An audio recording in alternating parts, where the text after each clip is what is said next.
السلام عليكم. معكم الام المغربيه كترحب بكم. نزولا عن طلب العديد من المشاهدين اللي كيتشكاو من الكحه والسعال في هذا البرد هذا، رغم استعمال الدواء. فالسيرو انواع ديال السيرو، يعني واحد السيده كتبت لي كاع انواع ديال السيرو استعملتها ما لقاتش معها حتى شي نتيجه.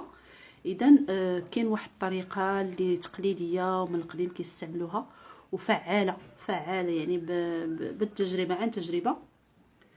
اذا الاساس ديالها وهي القرنفل. اذا انا غنعطيكم الوصفه للكبار والوصفه للصغار. انا غنبدا بالوصفه ديال الكبار. الوصفه ديال الكبار يعني سهله.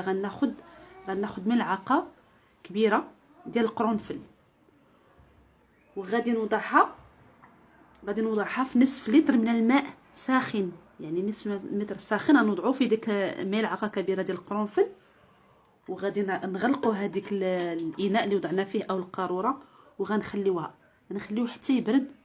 ومن الاحسن الطريقه التقليديه هو انهم كيستعملوها في الليل وكيخلوها تبات ليله كامله، وفي الغد كيشربوا هذاك الماء على طول النهار. فهو فعال يعني يعني الا جربتوها غادي تشوفوا النتيجه من اول يوم ان شاء الله.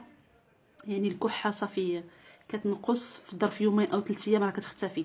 يعني حتى ديك الكحه ديال 3 شهور 4 شهور ما كتبقاش. يعني واحد الماده فعاله كاينه في هذا القرنفل هذه، يعني عظيمه كثيره بزاف.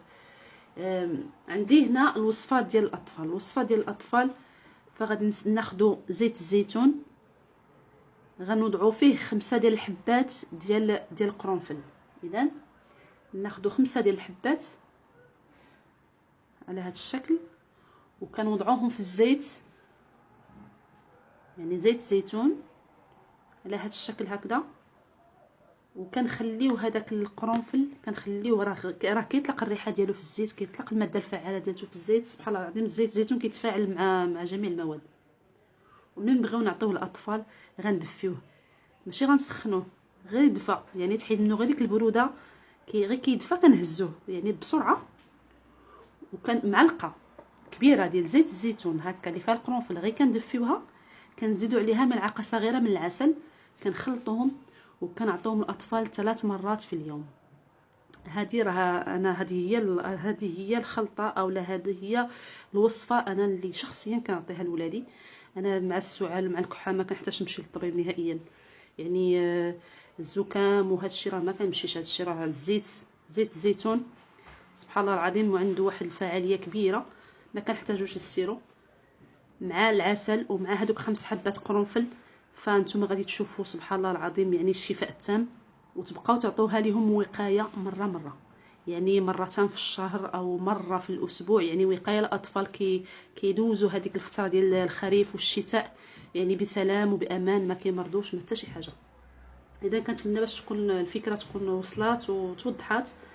كما قلنا ملعقه كبيره في نصف لتر من الماء الساخن بالنسبه للكبار. يعني اما تبات ليله كامله او خليوه حتى يبرد وشربوا هذاك الماء، راه فعال، راه كيقضي على داك السعال على الكحه.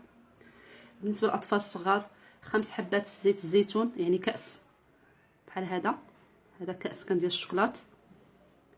وكنزيدوا عليه ملي كنبغيو نعطيوه لهم ندفيو واحد الملعقه كبيره، نزيدوا عليها ملعقه صغيره ديال العسل ونعطوها لهم. راه كتجي لذيذه، راه كتجيهم لذيذه الاطفال. هذه الطريقه كتجيهم لذيذه وكتيبغيو يشربوها، وان شاء الله يكون عليها يعني الشفاء. وكنتمنى الشفاء للجميع، لان الامهات كثار والمشاهدين كثار كتبوا لي.